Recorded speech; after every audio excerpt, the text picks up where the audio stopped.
Je voulais revenir, Oui, reviens. sur le rapport entre les entreprises et le développement durable, parce que ça fait pile un mois que Jean-Dominique Sénard, qui est le président de Michelin, Mmh. et Nicole Notat, l'ancienne secrétaire De la générale de la CFDT. CFDT, ont rendu un rapport. Le gouvernement les avait missionnés pendant 2 mois pour réfléchir sur le rapport entre l'entreprise et l'intérêt général. Moi, j'aimerais dire, il était temps.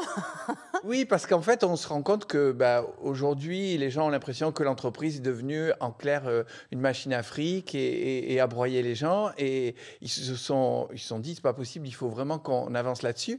Et ce qui est incroyable, alors j'ai pris mes anti-sèches quand Oui, même, quand parce même. que c'est un peu technique, mais c'est Bah oui, hyper tu veux parler intéressant. du code civil, Je pense que c'est c'est ça? pour ça que, oui, voilà, c'est ça. Ils ont carrément proposé.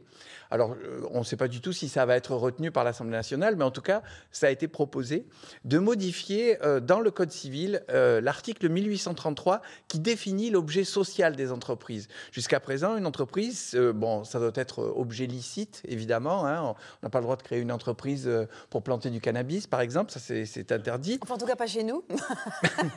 Mais jusqu'à présent, cet article dit que ça doit être géré dans l'intérêt commun des associés.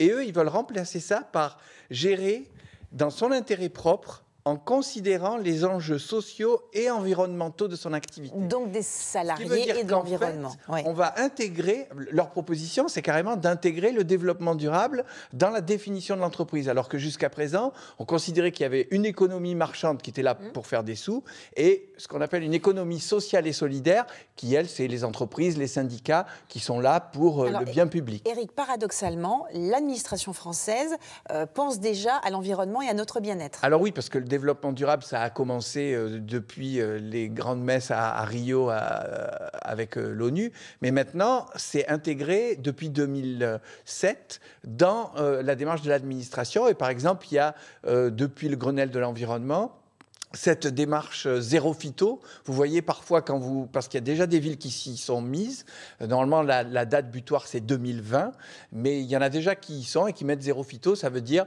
zéro pesticides dans les jardins pour les services des espaces verts. Vous étiez au courant, Bernard, qu'il y avait du zéro pesticide dans les jardins? Parce que c'est pas non plus l'info que les gens retiennent. Hein. Non, pas du tout. Eh ben, Éric, heureusement que tu es là. 2007 quand même.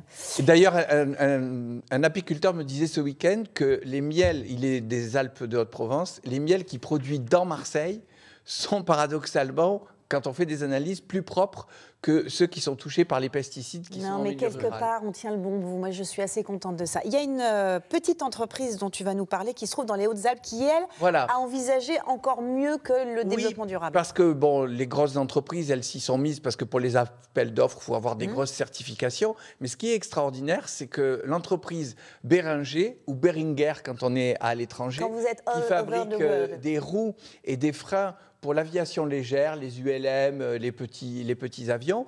Et quand ils ont voulu exporter au Japon, ils se sont rendus compte que les Japonais s'intéressaient autant à la manière dont le produit était fabriqué qu'à la qualité du produit. Et que ce qu'ils voulaient, c'était pas uniquement savoir que c'était un produit français d'excellente qualité, mais comment étaient traités les gens et tout ça. Et ils se sont dit, pour les PME, il n'y a pas de labellisation qui ne coûte pas une fortune, quoi.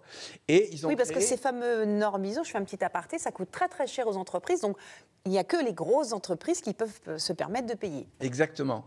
Et là, ils ont créé un label qui s'appelle Made in Respect, qui est contrôlé par Écossaire. C'est le même organisme qui fait... Enfin, c'est un des organismes qui fait les contrôles pour l'agriculture biologique, pour vérifier que les gens sont bien conformes au cahier des charges de l'agriculture biologique.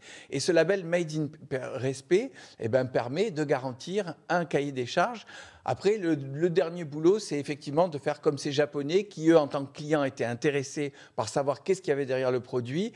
C'est à nous, partout, de se renseigner d'où viennent les vêtements que vous avez achetés. D'où vous achetez le téléphone, par qui il a été construit par tes petits-enfants, par exemple. Moi, je sais que, par exemple, dans les restaurants, je demande s'il y a du vin bio. On me dit, ah, il n'y en a pas. Je dis, bon, mais tant pis, je ne prends pas de vin. S'il y a 10 personnes qui font ça, je vous assure que la semaine d'après, il y a du vin bio à la carte.